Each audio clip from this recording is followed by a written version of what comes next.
Welcome back to the Power Six podcast for season 2. Here's your host, Isaiah Rose. Hey, how's it going, guys? Like Devin said, this is season 2 of the Power 6 podcast. We're now going to start uploading weekly from now on till the end of the season. So if you guys don't have it already, make sure you have us pinned on Spotify and you keep up with us on YouTube. Max is going to be throwing out some amazing tweets this year, as always.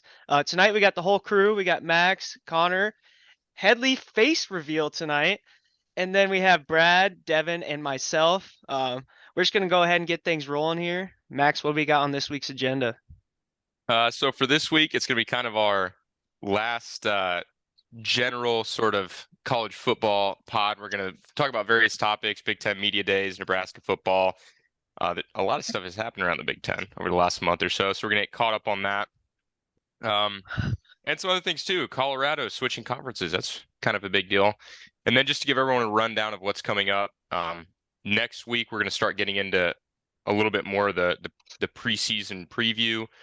So next week's going to be Iowa and Nebraska, kind of looking in depth, and the Big Ten as a whole, and doing our season previews and predictions for the Big Ten and Nebraska. And then after that, we're going to do our season preview special. Like I said, the week following, which I'm super pumped for, it's going to be playoff, wild card predictions, conference, Power 5 conference predictions, Heisman, other awards, all sorts of stuff like that. And then we get into week 0. So that's what's coming up. But we will get into this week's action. We'll start with some Nebraska football talk. I don't know if you guys paid attention to Media Day interview stuff that much. They came out with the preseason poll, obviously, which was interesting, kind of exactly what I expected. Michigan led the way. Nebraska was picked to finish 5th in the Big Ten West. I don't know if you guys saw that at all, or any other Media Day action and news. I did not see that they've had Nebraska picked to finish 5th in the West. I can kind of see it just based off of there's so much uncertainty still with Rule. We haven't seen him coach a game yet for Nebraska, so hopefully after a couple games and he gets some wins under his belt, they can get that going and changing it. Yeah, kind of piggybacking off Devin. I didn't see any Media Day notes. I'm a bad podcaster. But I did see, Max, you would know the account, but I did see on Twitter that they are predicting Nebraska to have zero like player awards. Yeah, 0 all conference preseason players. Yeah, that's actually insane. And like Rutgers, Indiana, they have at least one. And Nebraska is the only one with 0 prediction. But first years. That's pretty bad. Pretty awesome that we don't have any preseason hype. I love it. There's no off-season Kool-Aid drinking going on right now. Different from every other year. Yeah, just wait till we come in swinging. No fans are drinking Kool-Aid. Hey, I'd be drinking. I'd be sipping. I would say I think there's some Husker fans drinking Kool-Aid, but it seems the outside media is definitely not drinking the Kool-Aid. Yeah, that was kind of crazy to see. I'm a little shocked at that. And I know I mentioned you guys before, but Luke Reimer not being on there is just insane. Yeah. I can't believe that. If he averages the amount of tackles this year that he's had during his past 3 years starting, he'll be Nebraska's 3rd all-time leading tackler all-time, which is hugely impressive. So I'm not even going to say like, oh, he should be at least 3rd team. He should be at least 2nd team preseason. I just, that is a crazy snub. And I've said it before too. If he was playing for Wisconsin, he would be 1st or 2nd team projection. Just gotta prove him wrong. I think if he was playing on any other team, he would be 1st or 2nd projection. Well, maybe not like Northwestern or Rutgers or something. But like if he was playing for Iowa or Wisconsin, where they're kind of known for running or linebackers, he definitely would. Yeah. I love that there's no hyper preseason things. It means that we're gonna beat a lot of expectations and kind of set the tone for how Matt Rule's tenure is gonna be. Yeah, I agree. The only place to go essentially is up, especially over the last 5 or 6 years have been. So that's It's kind of nice, actually. I watched some of Matt Rule's, actually most of Matt Rule's Big Ten Media Days interviews. And I liked a lot of what he had to say. One of the things he had to say that I liked most was he said that they want to be feared again, but before that, they need to just take the respect back. They need to earn the respect back for Nebraska, which is just playing hard, physical football. If you beat them, it wasn't easy. And if you lose to them, it's because they kind of beat you down into the fourth quarter. So I like to hear that. I also, speaking of sort of beating a team down in the fourth quarter, this team seems to be in a lot better shape. I've heard that from a lot of the media members that the defensive and offensive line have both trimmed weight, which is nice. So hopefully they won't be as sluggish. Yeah, I think that's huge because what was it, the 2022 team, 2021 team where they lost almost all their games by less than a touchdown. I think it kind of came down to the end where they got a little gassed, and I'm hoping to see them finish some games this year. I would agree.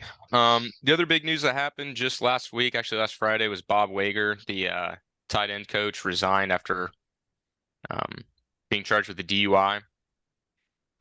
Interesting situation. I didn't really hear much about him in the recruiting trail, and he was coming up from the high school ranks, so I don't know, sucks. But for him, hopefully that doesn't. I mean, like you said, with the recruiting, I don't think he had a big part of anything like with the tight ends, but hopefully it doesn't change some of our commits' minds. But yeah, the big one being Carter Nelson, high 4-star, almost. I think he might move to a 5-star tight end who is currently committed to Nebraska. So yeah, that's the biggest one there. The good news is that they already had Josh Martin on staff. He was a special teams analyst, and he takes over now as the tight ends coach. He actually spent 4 seasons at SMU as a tight ends coach from 2018 to 2021. He had 2 tight ends drafted in the NFL out of SMU, and one of his tight ends set the school record for touchdowns and second all-time in yards. Can't believe this guy wasn't a tight ends coach somewhere. That's a pretty impressive resume. We might have just upgraded tight ends coach, actually. So sounds like an upgrade to me. Yeah. Guy from no experience to a guy that has 2 NFL guys drafted in the last 4 years. That makes no sense. Yeah, pretty crazy. Makes no sense. Also, I don't know if you guys saw this, but it seems like the win total is up. I think it was like 5.5 and 6 for most of the spring, and it's up to 6.5 most sports books for the Huskers. So yeah, dang. Yeah. Maybe there's some hype. I don't know. A little bit. Make a bowl. I think I can see 6.5 wins. It's exactly 6.5. So that line. That's a great line. We're gonna tie a game. Yeah. FanDuel, I'm looking at it right now. It's 6.5. And the over is at plus 114, and then the under is minus 140. So with that line, they think it's going to be the under. Yeah. But it's a better line than like 4.5 for what Colorado has is 3.5. No, jeez. So is anyone going to bite on the over under on the Colorado win total today? I think I might just do it to speak it into existence. Take the under. Yep. I have that written down. It's gonna be a game time decision for me which line I go with, but I have that one as one of my options. I've got a pretty good one, I think. No rhyme or reason, but it just feels good. Okay. I'm excited. I'm excited. Let's see, what else do we got? I do have some player notes here. So Teddy Prohaska ready to go, coming off an injury, which is huge. He was our best offensive lineman during 2021. Actually, during that 2021 Michigan game, kind of shut down Aiden Hutchinson, if I must mention so. Xavier Betts is back. Isaiah Garcia Castaneda is also back. I think those two are really big because they kind of point to a shift in the culture. Xavier Betts didn't play last year. Didn't seem like he wanted to play for Scott Frost. And Isaiah Garcia Castaneda, he and his family had spats on Twitter about Scott Frost and how much they disliked him last year. And he's back after only starting or after leaving after the first 4 games last year. So really good to see that. We have a decently deep wide receiver room. I don't know if you guys saw too, Josh Fleeks was sent home from fall camp yesterday after he showed up overweight. He was a wide receiver transfer from Baylor, actually played under Matt Rule in 2019 at Baylor, interestingly enough, but he got fat shamed. Nice. We don't like fat players. Apparently, if you want to play wide receiver for Matt Rule, don't be overweight because he'll send you home, make you lose it. That reminds me, it's off topic, but it's a quick spiel that Bears defensive lineman that accidentally did the wide receiver conditioning and supposedly lost a bunch of weight when he showed up to training camp. Funny point. Josh Fleeks could have taken a note or two from that book, apparently. Yeah. Maybe he was doing the lineman training. I guess last thing I wanted to mention on Nebraska, I just was looking at this over the last couple weeks. But a shout out to Nebraska high school football. Tight ends have been on just an incredible run in Nebraska since 2016. Since 2016, Nebraska high school football has had 25 tight ends go Division I, 17 Power 5. That's the most in the country, not even just per capita because we're a state of 1.9 million, but that's the most in the country. Beats Texas, California, Georgia, Florida. This year, Nebraska has, just this year alone, we have 4 tight ends going Power 5 and another going Group of 5, including tight ends that have been recruited by Georgia, Alabama, like Carter Nelson. So really cool, actually. We are the tight end state as of the last 7 or 8 years. Absolutely dominating the game. Too bad we're not getting any of them. Well, we've gotten some. We got Carter Nelson this year, who's the highest. I hope he stays though. Yeah. Well, in the Nebraska, the Huskers have Thomas Fedoni, who is the #1 tight end recruit in, it was either 2019 or 2020, and then now we have Eric Gilbert, who is the #1 tight end recruit the year after Fedoni. So sounds like we're really gonna want to see. Go ahead, Brad. I really want to see Fedoni play. I'm so excited. I just hope he gets out there and balls and doesn't get injured. Been a long time coming to see this guy actually play some football. But we can move on from Husker football. I think that's everything. Most of this stuff I want to talk about. And next we'll get into the major offseason news that happened a few weeks ago, which is Northwestern head coach Pat Fitzgerald getting fired, hazing allegations. They fired him with cause, so he's not going to get the $42 million that was left on his contract, but he has since gotten a lawyer and is filing a lawsuit to try to get that money back. Just came out of nowhere, actually, the allegations. And at first they suspended him 2 weeks, and then the story got released, more details, and they had to kind of backtrack and just fire, which is crazy. That's pretty crazy. You know, when I heard about it, it's not anything I would expect out of, Pat Fitzgerald there. So very surprising, especially after how bad they've been. And maybe they just kind of threw the fire with how poor they've played the last few seasons. Maybe they just thought it was time to make a change. Yeah, I think if Nick Saban were to have hazed players, I don't think they would have cared at all. I don't think he would have done the job. But going 1-11 and hazing players, you can't do that. Yeah, I think it was how they handled it initially too, because a 2-week suspension and then more details came out. I think if they would have suspended him for like 5 or 6 games the first time around, I think people would have been like, that's fine, and then you can keep him. But then they just had to backtrack so much after a slap on the wrist, They had to make it right. But it'll be weird not having Pat Fitzgerald there. I have this in the notes too, he's 26 total seasons at Northwestern. The last 17 as a head coach. Before that, 5 as an assistant, 4 as a player. He is Northwestern football. He's their best player of all time. He's their best coach of all time. So that's just insane, actually. I would have never. It's a tough pill to swallow for Northwestern in that community. I mean, You definitely wouldn't expect that out of the guy that's had such a long tenure with the university.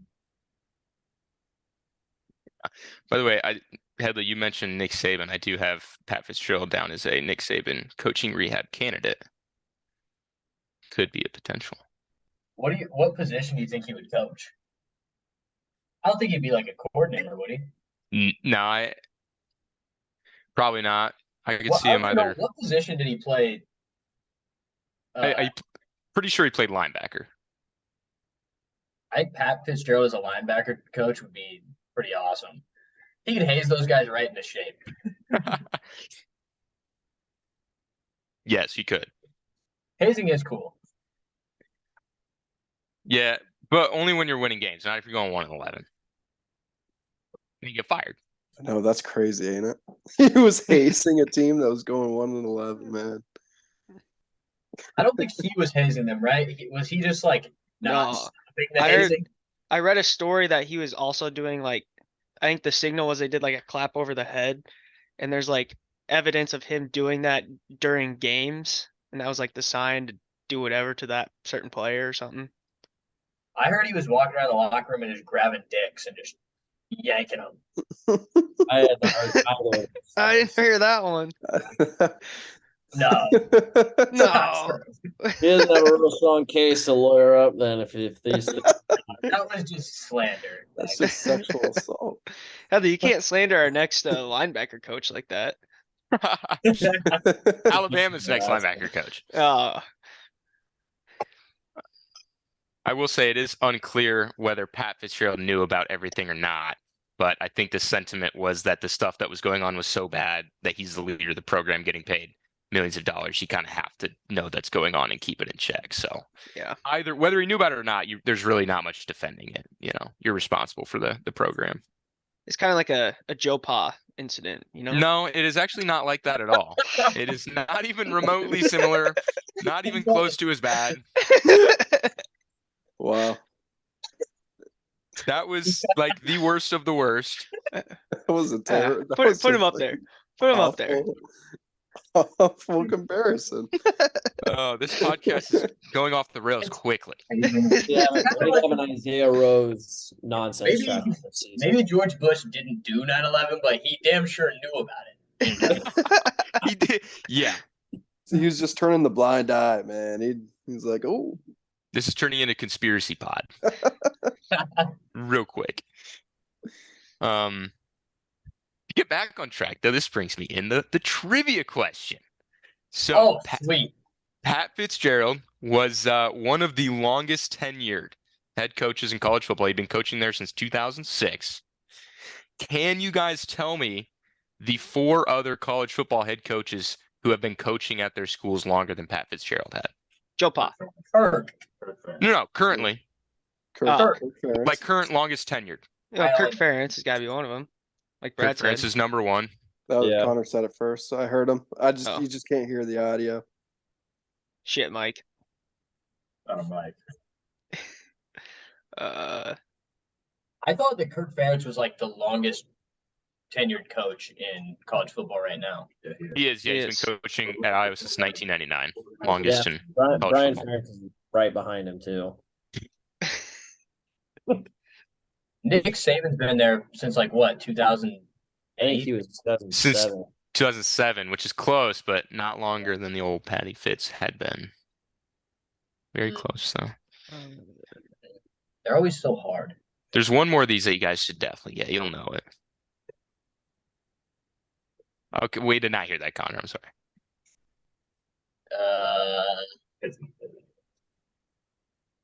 At their current school. Hey, tell me the conference, man. Okay, the one you guys should get, Big 12. is it Oklahoma State's coach? Mike Gundy. Mike Mike Gundy. Oh wow, yeah.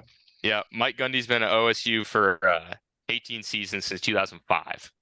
A very long time. Where's he on the rankings there, Max? Well, he's tied for the second longest tenured head coach right now. Okay. With another one that you have the other one who's tied with Mike Gundy, Conference. Pac-12, Pac-9 currently. Uh, Right. You should have said like the Big 14 for the Big 12. They're always so we never get these. Is it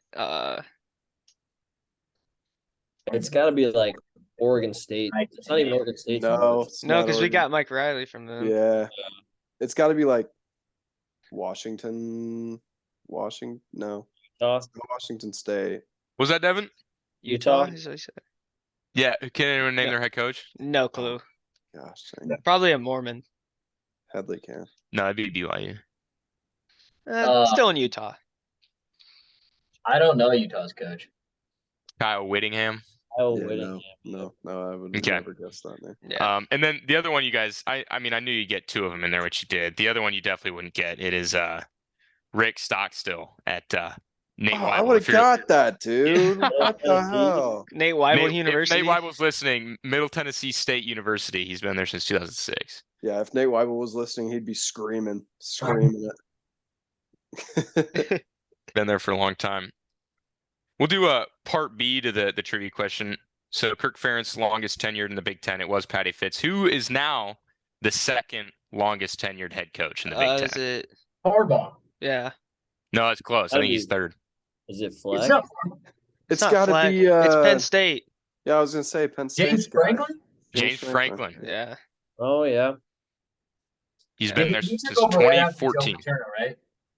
No, Bill O'Brien took after Joe Paterno. Wait, he's only been there since 2014. 2014, that's second longest tenure in the Big Ten now. Wow. That's only 9 seasons. Yeah. And then Kirk Ferentz, the old man in Iowa. Been doing it for a while. Oh. Brian's Iowa about to State's take over the QB helm. I Iowa was just State's about to say that. QB Yeah. accused of gambling on school sports events, including a football game. His own damn team. Is he their starting quarterback? I think he started think last so. year. Hunter Deckers. Yeah. Pretty sure. I mean, Connor probably knows all about him from last year. Who's that? Dude, I Deckers. can't hear Connor. We cannot hear you guys. You can hear us. You can hear Headley, and then Connor sits so far away. He can't If you hear want him. us to hear you, you got to just yell into that.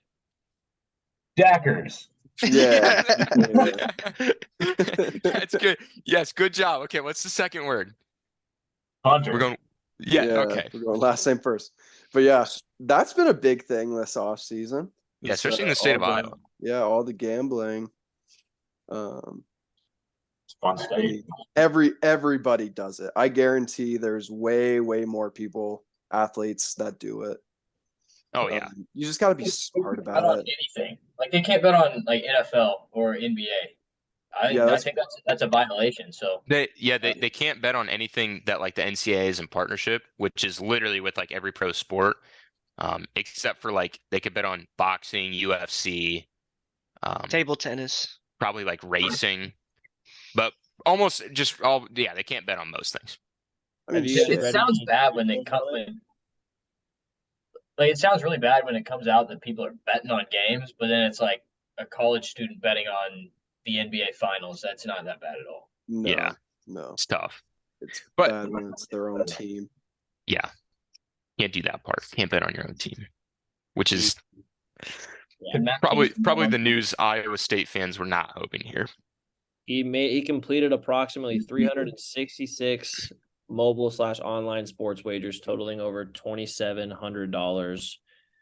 He was their starter for all 12 games last year, and he could face permanent loss of eligibility under the NCAA guidelines. My man was fiending. He was out here. He was grinding. He bet on the Oklahoma State his sophomore year when he was a backup quarterback. He bet on the Oklahoma Oh, State so they're team. getting him from years ago. Yeah, Yeah. that was in 2021. Can't He do it. probably didn't even think he was gonna be here by now. He was like, "I'm probably gonna be out of here anyway." Yeah. Oklahoma State money line. There's 26 wagers on Iowa State sporting events. Jeez. Oh, that's bad. He's Yeah. like, they haven't got me yet. They ain't gonna catch me anytime. Speaking of the state of I don't Iowa, know.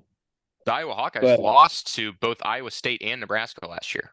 I don't know if people forget. Redemption year. People forget. People forget. Moving on from Patty Fitz. So, by the way, David Braun, the newly named defensive coordinator of Northwestern, is taking over as their interim head coach. He comes from North Dakota State. He was their defensive coordinator. So, from FCS coordinator to Power 5 head coach, just like that. Crazy. Next, I don't know if you guys saw this, but the this front office sports article that came out about PJ Fleck and the cult-like program that he runs. Yeah. Really funny article. I think Mhm. the player that told this stuff, that tried to get the article written, was actually trying to like get PJ Fleck in a lot of trouble and like fire him, because they said like this player and some of the other guys in there had a bad relationship with Fleck and got like cut from the team or something. But all the article confirmed to me is what I already knew, that PJ Fleck is just a weird dude. Really weird dude. Yeah. I listened to the Big Ten Media Day. I listened to his section where he got questioned on that, and he said that the Fleck Bank was an analogy he was trying to make. There were no Fleck dollars. There were no Fleck coins. He I said do you just remember got saying that. you got to invest in the Fleck Bank to get results, is what he was saying. Which again, weird, not Yeah. illegal. I was gonna say that's still fucking weird, dude. I don't know if you guys saw the part 2 where he would when he walked into like the film room, you know, they have like the theater chair seating for those. He would have his players stand up and clap, giving a standing ovation as he walked into team meetings. Mhm. It sounds And- like a Fleck thing. The players said that if you didn't do it right, Fleck would walk out of the room and come back in and expect you to do it better.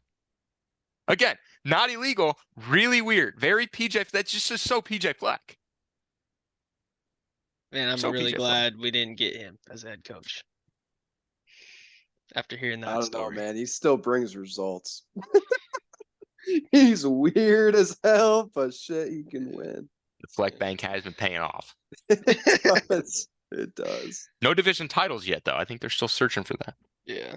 You invest in Fleck Bank, get results. So that's pretty much all I have there. I was actually, oddly enough, I was very much so siding with PJ Fleck in his defense when the story came out. Because this was like trying to be a gotcha article, but it was really just someone spilling the beans on how Fleck runs his program, which is whatever. But yeah, super weird dude. Next, Jim Harbaugh suspended. That news kind of went away really quickly with all this conference realignment stuff going on. I don't think they've officially announced anything yet, but I think it's assumed he's going to be suspended for the 4 cupcake games that they have to Yeah, start so their the season. fun- Their 4 toughest games of the season, man. All home games. It's a vacation. They are Yeah. literally, their first 4 games, they're gonna blow them all out by 40. Like, it's not even gonna be close. Well, they realized he didn't need 5-game suspension because they need him for their toughest game of the season, their game 5. That road game in Lincoln. They're scared. Yeah, let's see. They start off East Carolina, UNLV, Bowling Green, Rutgers. I think they're going to start 4 now. I Well, don't know. I don't know though. Rutgers has projected preseason players, man. That's tough. Yeah, oh yeah. This is true. Building something out there in Yeah. New Jersey. Football right now, so I think they're gonna be just fine. Yeah, they'll be all right.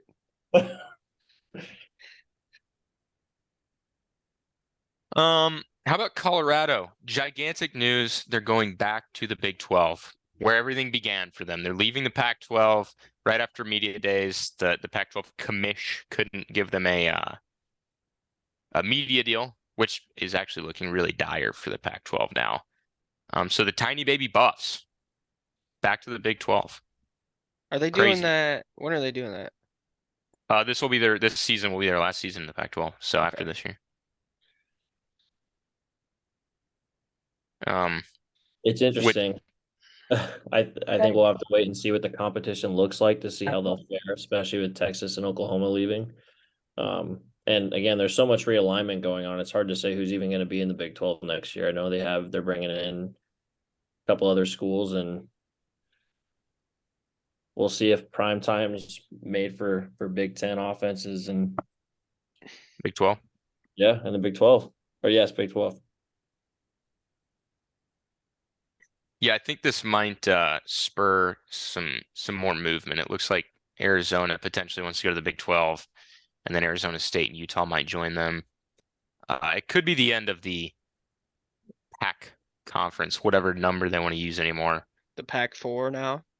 Yeah, well, I don't know. They're in a tough situation. I think they don't even have a TV deal yet for the year after this year, and I think the rumors are that Apple TV is like the only thing that might be interested in them at this point, which would be streaming only, and potentially like 20 million a year, I think was the rumor per team, which is far behind the Big Ten's 100 million per year. So Yeah. tough scenes for the Pac-12. I would never guess that the Pac-12 would be could be the first Power 5 to die out. Yeah, that kind of suck. It's not good for college football, really. No. Just means a group of five's got to step up.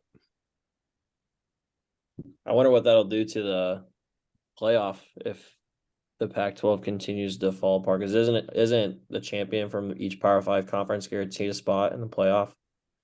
As it stands right now, so that'd be So, really weird.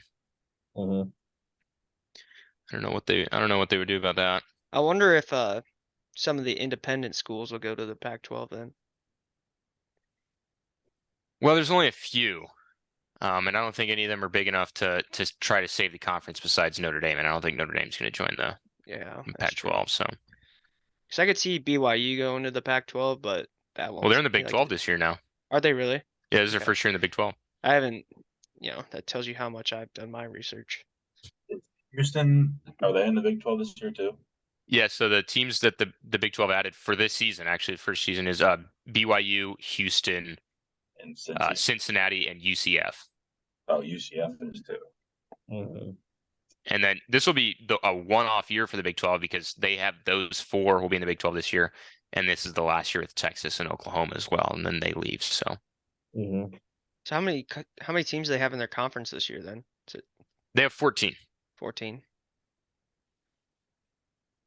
for Now- this season. Now I get the joke of the Big 14 from Chicken Neck. But they Yeah. having divisions in their conferences or just straight up 14?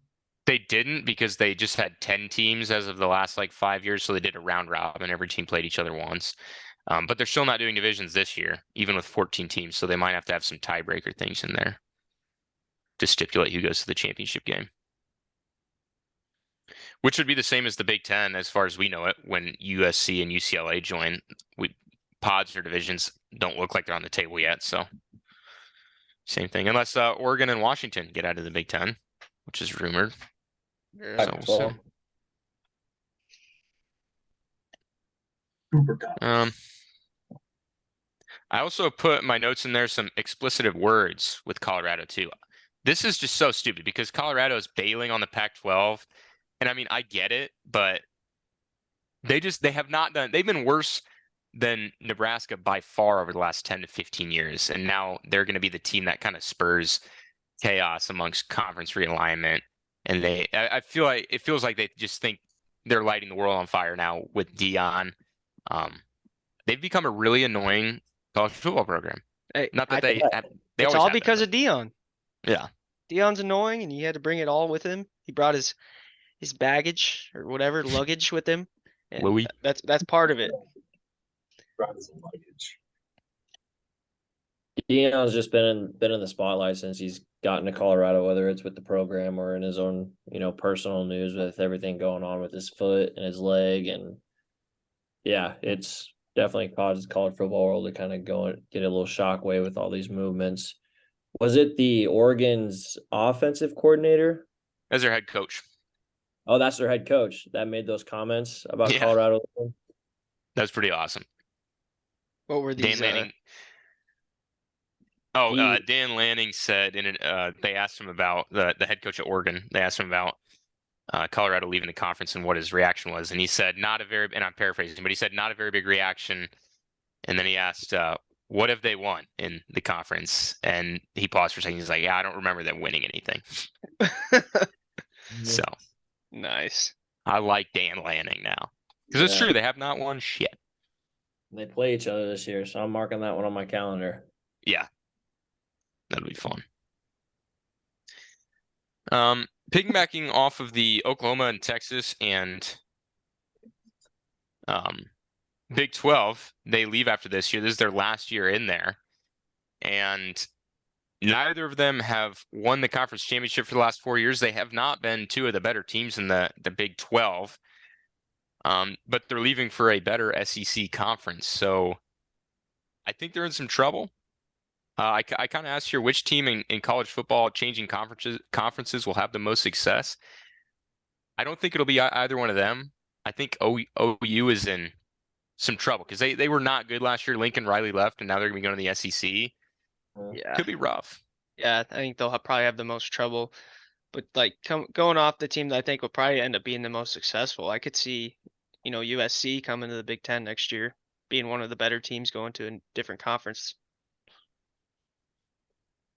Yeah, Yeah, I think I it's going to agree. depend on as to, they're going to have some late games when they're flying to New Jersey to play Rutgers for a night game or something, and just seeing how they adjust to all that travel time. I think right now they're the best team that's changing conferences. So that's who my pick would be. Yeah, I would say the same thing. It seems like the obvious choice right now. And then if Lincoln Riley would have stayed at Oklahoma, I would have chose Oklahoma, even though they're going to the SEC, just because he's really that good of a head coach. Yeah, could be tough for Oklahoma and Texas. Texas is favored to win the Big 12 this year, which is their first time since 2009 being favored to win the conference. Their win total is over under 9.5 games at Texas. Steve Sarkisian as a head coach, he's been around a lot of places, has never won more than 9 games as a head coach. So he would have to do a first for himself to hit the over on that one. Which seems interesting. Texas also plays at Alabama this year, so that seems like that's already an L. But I don't know. They almost won that game last year, so maybe I shouldn't get ahead of myself. Stays healthy, they're gonna have to find somebody to replace Bijan Robinson. Without a doubt, he was their best player. But if Quinn can stay healthy, I think they have a shot at winning a lot of football games this year. Yeah, I would agree. Did you guys see that College Game Day location for Week 1? I did not. It's South North Carolina, South Carolina. Yep, in Charlotte, North Carolina. Neutral site game, which sucks.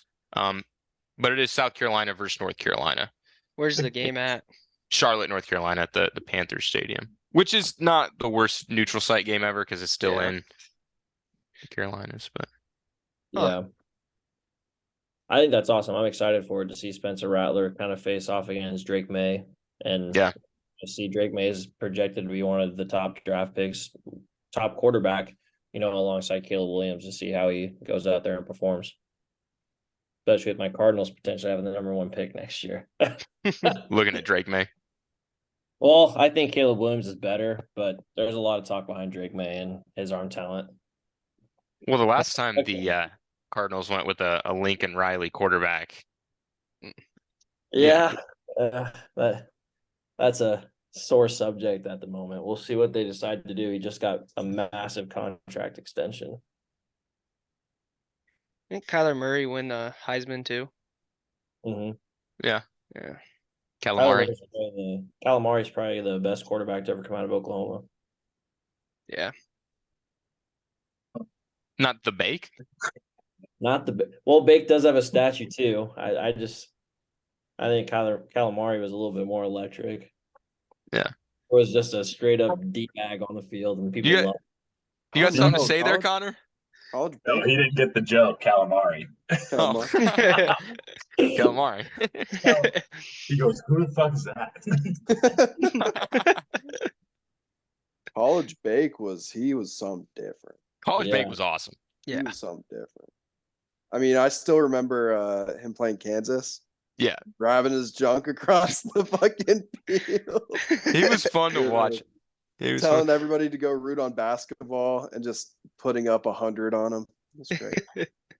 There's some players that are just they were just so fun to watch in college. The first two that come to mind are Johnny Manziel and Baker Mayfield. Those two guys were electric in college football. Man, I really thought Johnny Manziel was gonna be something special, and he let it all get to his head. I know. I can't wait to find out more about that. And Netflix's new documentary coming up. Yeah, that'll be interesting. Definitely gonna watch that one. And lastly, one of our last topics. We might get into some more stuff though. We'll see. But I wanted to give a shout out to 6 teams here who have 11 Power 5 opponents on their schedules. I put Utah and Purdue in there. They seem to have some really tough schedules. Pitt, Louisville, West Virginia, and Colorado all play 11 Power 5 opponents on the year, which is pretty damn impressive. So couldn't be the SEC. That's tough. Yeah, I didn't hear an SEC team. Couldn't be the SEC. Yeah, no, it would never be the SEC. I was looking at SEC schedules and I have Georgia on there. It is so ridiculously easy. I mean, Georgia's schedule, they're the only team with a win total over under 11.5. So to go over, they have to run the table, and it wouldn't be a bad bet. I mean, their schedule is it's so easy. It's actually kind of unfortunate, really. Yeah, it's kind of embarrassing. Yeah, to it see is. who the national matchup playing. I mean, right now their biggest matchup is probably Tennessee. Yeah. Yeah, they don't even have Alabama on here. Yeah, no, they don't play Alabama. I don't think they play LSU. They don't play LSU, no. Don't play Yeah. Texas A&M. Like Devin said, I No, think that's- Tennessee is like their biggest matchup of the year. Yeah. I mean, you could say maybe Florida, but I don't know who their new quarterback is. Florida's new quarterback is Wisconsin transfer Graham Mertz. So Oh, that's right. Oh, yeah, that would be okay. Yeah, there was a lot of interesting transfers. And speaking of Purdue, I have to mention their Hudson Card, Texas backup is Purdue's quarterback this year. So about that as well. He's pretty good. yeah, he is. Man, I used to think Graham Mertz was going to be like a terrifying force in the Big Ten. When his first game, Yeah. he threw 4 touchdowns, 90% completion. I was like, damn it, we're screwed. They're going to have a passing offense now, and he just shit the bed after that. Yeah, it looked that way. He was definitely one of the more interesting stories in the Big Ten over the last few years. Mm-hmm. With how up and down, mostly down he was. There are let's see, how many teams is this? There are some Power 5 conference teams without any Power 5 non-conference games in their schedule. So just wanted to crap on these teams real quick. Houston, Oklahoma, UCF, Oregon State, UCLA, Boston College, and Michigan have 0 Power 5 non-con teams. Michigan's the only Big Ten team without a Power 5 non-conference game. It's kind of embarrassing too. Michigan does that every year. Yeah. The last year and this year, they were supposed to have a home and home series with UCLA, but they canceled it in 2019 to give themselves 7 home games in those years. They didn't like that they were 6-6 home and away. So they wanted to, which is, I mean, just ridiculous that they cancel a home and home like that to give themselves an extra home game. Mm-hmm. Yeah, actually embarrassing. Shout out to Michigan for being lame. Brian Ferentz, points tracker update. It is 0. Mm-hmm. Connor, what are you expecting from that offense now that we're a little closer this year?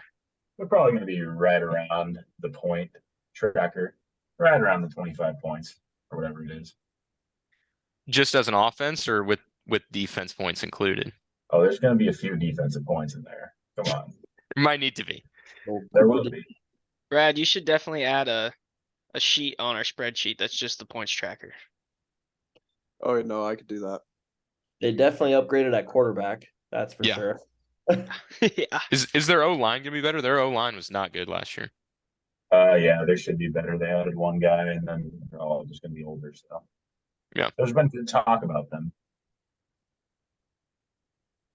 That's good. They're We'll gonna see, need though. Yeah, they're gonna need some better O-line play. Mhm. A little more mobile the quarterback will help also. Peters couldn't escape nothing. No, he couldn't. Ben Roethlisberger. The guy was not Slower than mobile. Ben Roethlisberger. Yeah. What do you guys think about Nebraska? Has anyone's mind changed on Nebraska's win total? Feeling better or worse? I still, Nebraska over on. I'm gonna pick the over just for being a Nebraska fan, but I'm still gonna stick with 6-6. Like, when was the last time Nebraska hit the over on their regular season wins?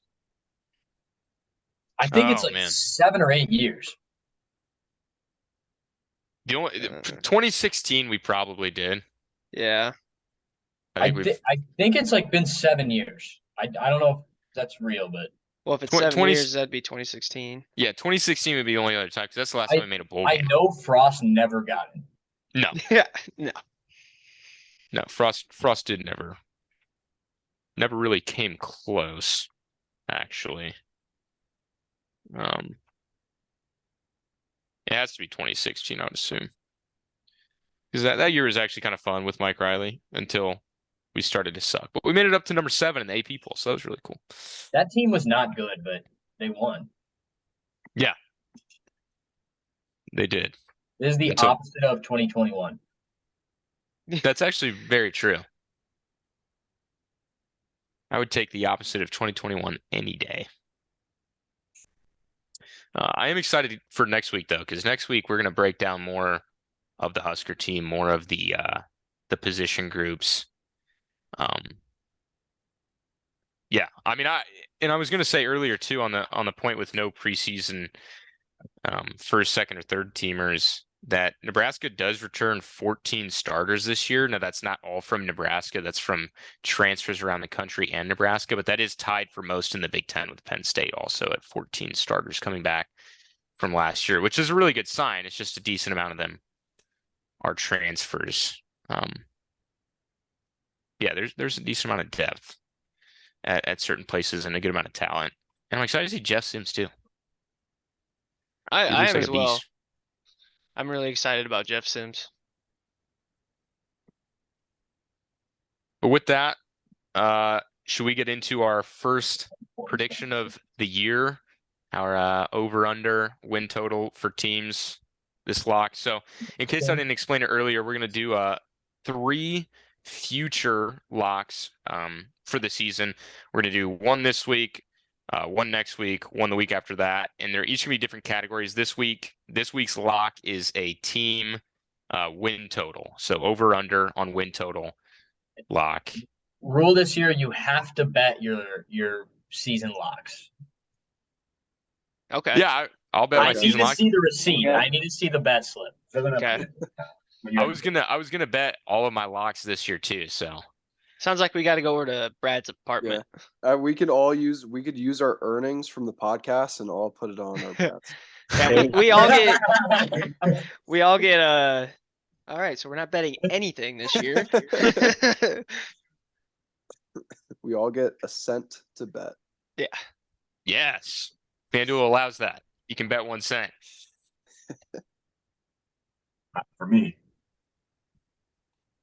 Yeah, dude, I've texted Corey so many times, and every time he's like, "Oh yeah, I'll get that made for you." He hasn't done it. So Exposing him on the pod. yeah, Corey, if you're listening, make my damn account.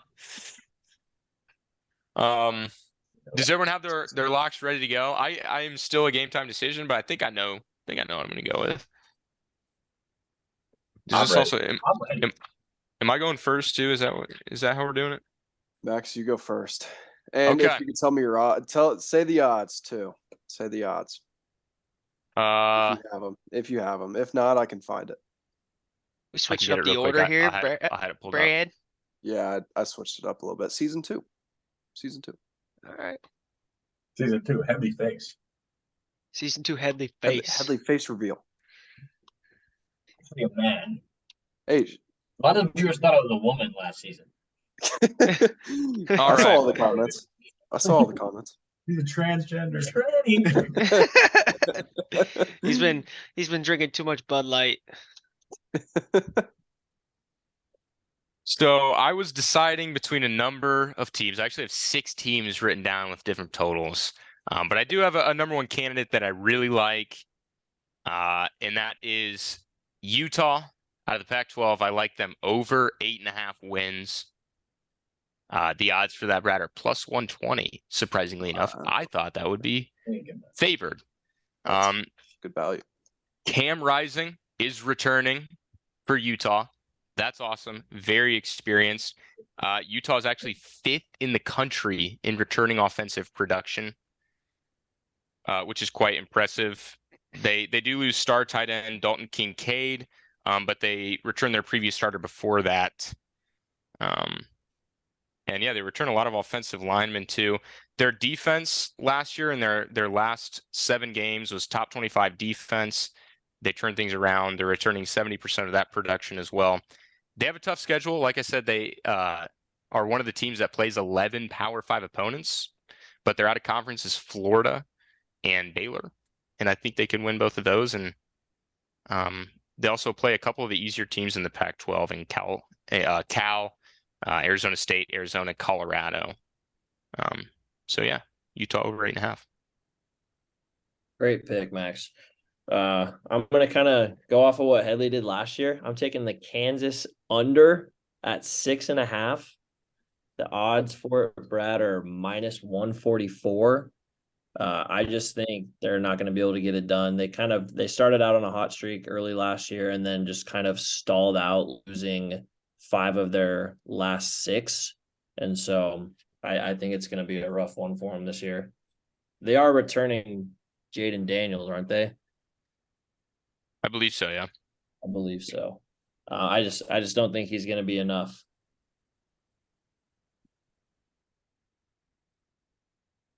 Right. Going with the homer pick, we got Iowa over 8.5. The odds are minus 105. But we got some guys. Offense is mature. Defense is going to be good. We already know. At least 9. Looking at more like 11.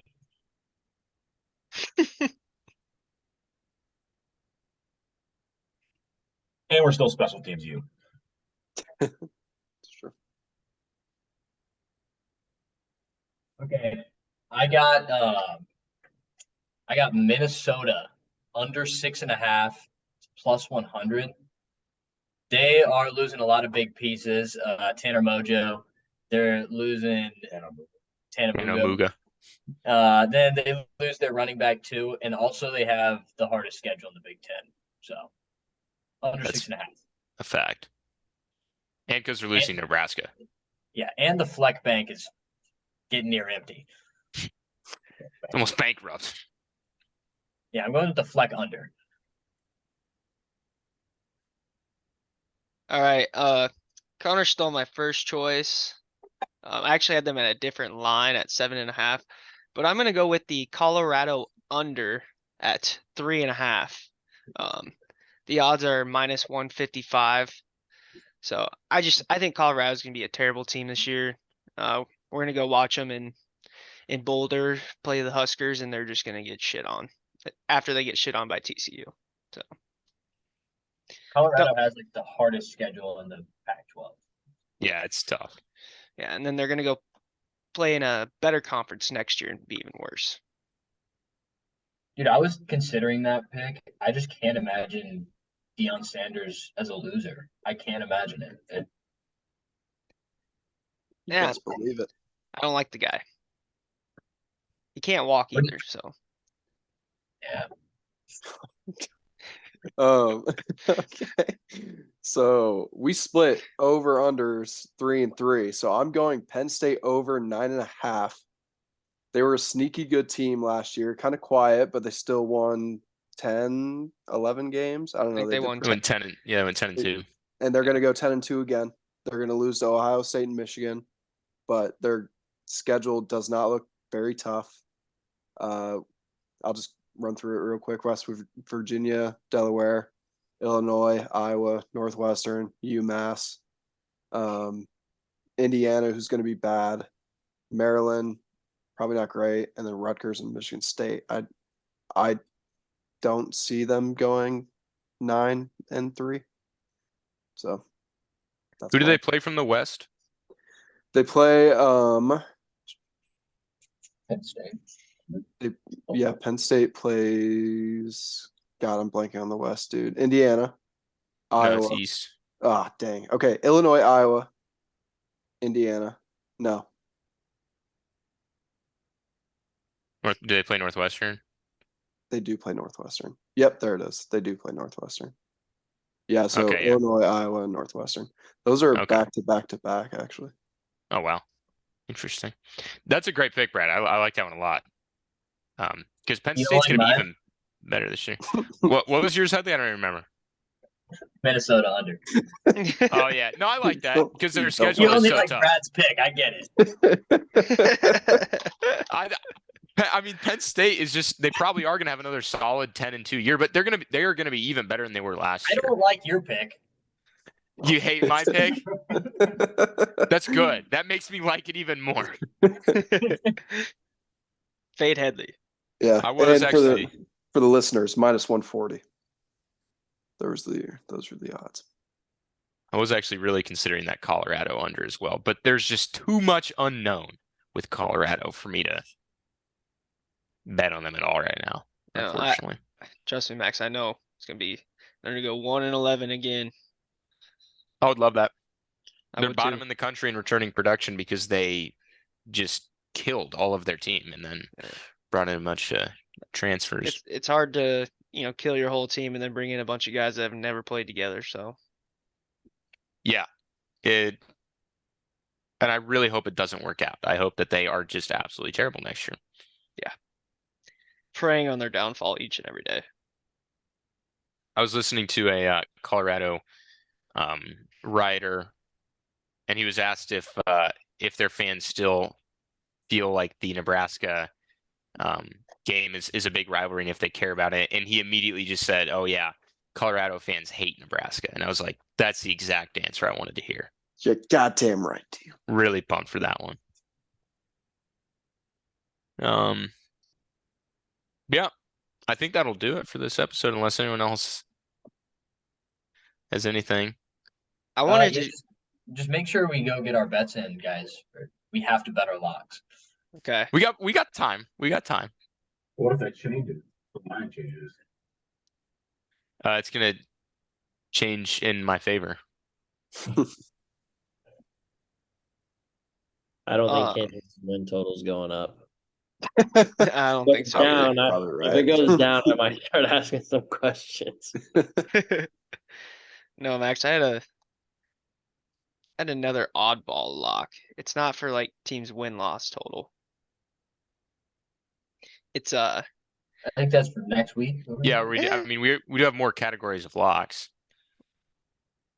I don't think it's any of the ones we were doing for the next couple weeks. Well, what Okay. category is it? What's the wild card? It's how many or which team will hold the number one spot the longest? Oh, in the rankings? Yeah. I was gonna throw Georgia at 9.5 over under holding the number one seed. Oh wow, That's actually a pretty good bet.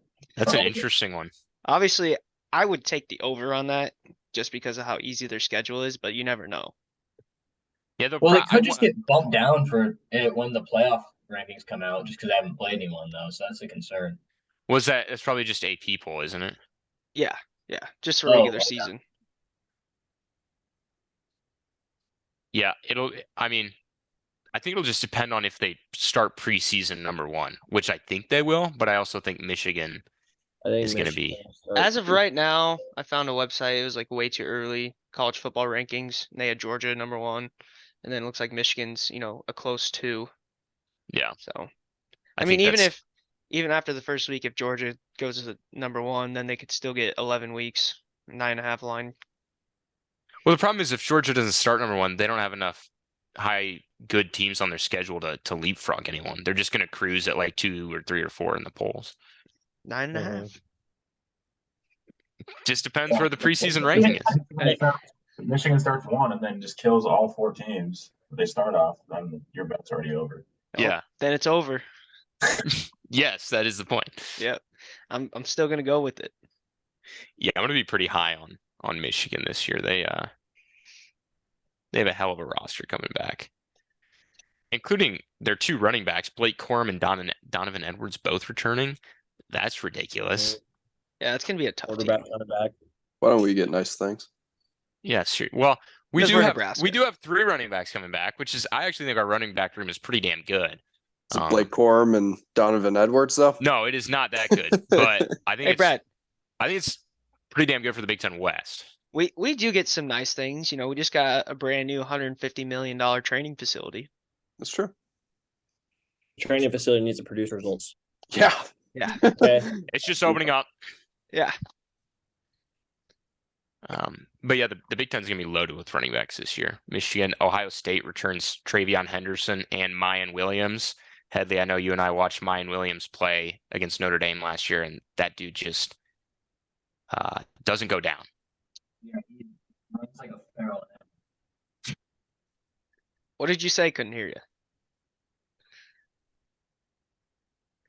All right, this guy Anyway. thinks he's got jokes. Wisconsin also returns Braylon Allen and Ches Malusi. What is with all these Big Ten teams just returning 2 killer running backs? Ridiculous. Good thing we returned 3. But anyway, that'll probably do it for this week. Next week, looking forward to next week because we're kicking things off. In-depth look at Nebraska, some player positions, schedule, along with Iowa for our boy Connor over here. And then also taking a deeper dive into the Big Ten, both divisions, looking at the teams. So just a full-on Big Ten preview next week. That one's going to be a ton of fun. Like I said, getting into some more content, preseason prediction content. So yeah, last little fun off-season pod, but stay tuned for next week. Gonna be a good time. All right, is that everything, guys? Sticks out. All right. Thank you guys for tuning in to our last preseason podcast. Just want to throw it out there. If you want to be a guest picker for this year, reach out to us, Twitter, Instagram, or to Brad. You just got, if you want to be a guest picker, have the best record of the year, just ask Greg how nice his trophy is he got from last year. But with that being said, hope you guys have a good week, a fun weekend, and as always, go Big Red. Go Ox.